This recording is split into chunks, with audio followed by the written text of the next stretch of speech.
नमस्कार pinkies family blog रे आपण मानक स्वागत करुच्ची। आज तो संडे, आज आमर घरे स्पेशल कौन कौन सब आइटम होची आपण मान सहित चलतु वीडियो माध्यम शेयर करी।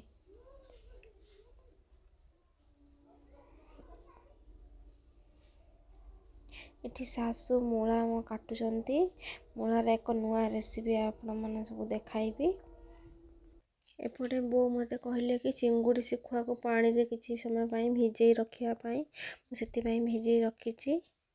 देखंतु एटा हला लाउ डंक जो लाउ नाड़ी हमर कहंती बो से लाउ नाड़ी को काटुचंती। एपटे माछ वाला भी आसी जाईछि। ओ माछ रखुचंती एठी रखिमिना रखिमिल्लो रख रख खाइयो पूछो एथरा एई तू माछ बो जो किणी रखिଥିଲେ ଏବେ ସେଇ ମାଛକୁ ବो ବନଉଛନ୍ତି ଶିଳା ଓ ପାଣିଆଖିଆ ମାଛ। ଦେଖନ୍ତୁ କିପରି ବो ବନଉଛନ୍ତି। ଏପଟେ ମୁଁ ଲାଉ ନାଡ଼ି ଆଉ ମୂଳାକୁ ଭଲ ଭାବରେ ଧୋଇ ଛାଣି ଜାଳିରେ ରଖିଛି। ଦେଖନ୍ତୁ ଏବେ बो जो ମାଛ ବନେଇଥିଲେ ଏବେ ସେଥିରେ ସ୍ୱାଦ ଅନୁସାରେ ଲୁଣ ଓ କିଛି ହଳଦୀ ଦେଇ ଏବେ ଗୋଳେଇ ରଖିଦେବେ। ଏଟା ତ ଖଟା ମିଠା ହବ ଏ ମାଛ। एपटे पिसारा पापा भी कौन माछ आनले चलंतु देखिबा। मु अछि अछि नोट हो माछ देखुनु से माछ देखुची चिची छोची हम कोन करिवो आम करिवो माछ आम करिवो। एपटे बो हमर ऑलरेडी तेल रे पियाज पकैचंती। मूला लाउ नाड़ी एठी तार चिंगुड़ी सुखा पड़ी बेसर प्रस्तुत हम। एपटे मूला लाउ डंक देखी माछ देख एटा की माछ एटा हला गुच्छिया माछ आस देखिबो देखिबो माछ माछ खाई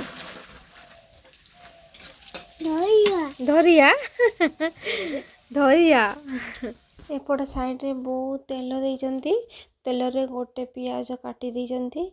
तापरे जो भिजा ही रखा जाइथिला चिंगुड़ी सुखुआ ताको चिपुड़ी से तेल रे देई एबे भाजिबे। चिंगुड़ी सुखुआ पानी रे भिजा हवा द्वारा जो बाली थाए से बाली बाहर जाए। एथरे गोटे चामच लूण गोटे चामच हळदी देई वो भाजुचंती। ए साइड रे बापा झियो दो जण खेलुचंती माछ सह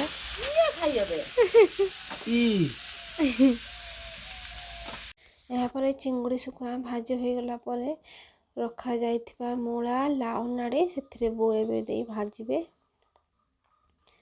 देखंतु किपरि प्रस्तुत हेबो चिंगुड़ी सुखुआ लाउ नाड़ी मूला बेसर। तापरे जो गुच्छिया माछ पिसा बापा आनिथिले एबे बो से माछ बनउचंती।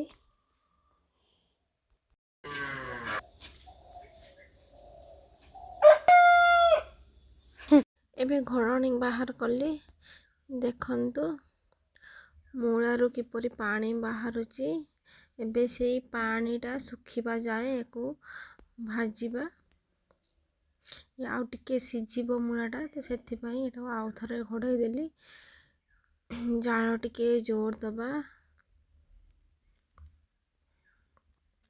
एठी मसला बो सोरिष पोस्त शिଳରେ बाटी नेइथिले सेथिर गोटे चामच से मूला लाउ नाड़ी भजारे देले।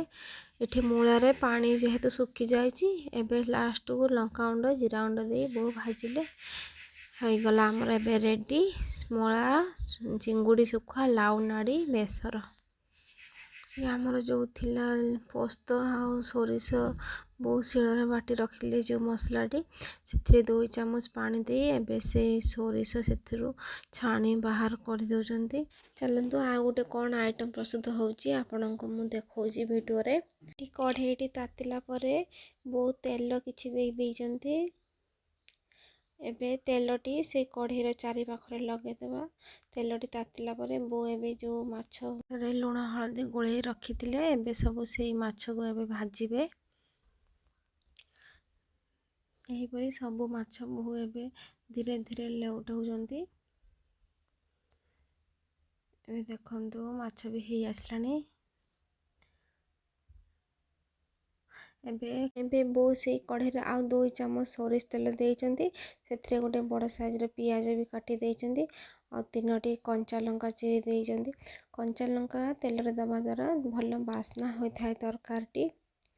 ଏପଟେ ବୋଉ ବି ଆମର ଟମାଟୋ କାଟି ରଖିଛନ୍ତି। ସେଥିରେ ଟିକେ ହାଲକା ଚିନି ଦେଇଛନ୍ତି ଆଉ ହଳଦୀ କିଛି ଦେଉଛନ୍ତି ଆଉ ସ୍ୱାଦ ଅନୁସାରେ ଲୁଣ କିଛି ଦେଉଛନ୍ତି। ମାଛ ଭଜାରେ ବି ଲୁଣ ଦେଇଥିଲେ, ତ ଏଠି ଆପଣ ସ୍ୱାଦ ଅନୁସାରେ ଦେଖି ଆପଣ ଲୁଣ ଦେଇପାରିବେ। ସେଥିରେ ଆଳୁ ଯେଉଁ କିଛି ରଖିଥିଲେ ସିଝେଇକି, ସେଇ ସିଝା ଆଳୁ କିଛି ଦେଇଥିଲେ। ଆଳୁଟି ପୁରା ସିଝେଇବେନି, ଜଷ୍ଟ ହାଲକା ସିଝେଇକି ରଖିଥିବେ। ଏବେ ଦେଖନ୍ତୁ ବୋଉ ସେଇ ମସଲାରେ ଆଳୁ ବି ପକାଇ ସେଇଥିରେ ସବୁ ଟମାଟୋ ମସଲା ଆଳୁକୁ ଏବେ ବୋଉ ଭଲ ଭାବରେ କଷୁଛନ୍ତି। ସେଥିରେ ଏବେ 1 ଚାମଚ ଚିଲି ପାଉଡ଼ର ଦେଇଦେଲେ। ଏବେ ସବୁ ମସଲାକୁ ଭଲ ଭାବରେ କଷୁଛନ୍ତି। ତାପରେ ବୋଉ ଯେଉଁ ସୋରିଷ ପୋସ୍ତ ମସଲାର ପାଣିଟି ପ୍ରସ୍ତୁତ କରି ରଖିଥିଲେ, ଏବେ ସେ ତରକାରୀରେ ଦେଇଦେଲେ ଆଉ ସେଥିରେ 1 ଚାମଚ ପାଣି ବି ମିଶାଇ ଦେଇଦେଲେ ତରକାରୀଟି ଭଲ ଭାବରେ ଫୁଟିବା ପାଇଁ। ଏବେ ଝୋଳଟି ଭଲ ଭାବରେ ଫୁଟିବା ପରେ ବୋଉ ଯେଉଁ ମାଛ ଭାଜି ରଖିଥିଲେ ଏବେ ସେଥିରେ ଛାଡ଼ିଦେଲେ। ଏବେ ତାକୁ ଭଲ ଭାବରେ ଛାଡ଼ିଦେବା ଭଲ ଫୁଟିବା ପାଇଁ ତରକାରୀଟି। ବୋଉ ଏଠି କିଛି ଧନିଆ ପତ୍ର କାଟି ରଖିଥିଲେ, ଏବେ ସେଥିରେ ଦେଇଦେଲେ।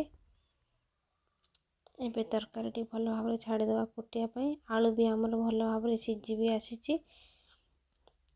ଏବେ ଆମର 1 ଚାମଚ ସୋରିଷ ତେଲ ବୋଉ ଦେଇଦେଲେ।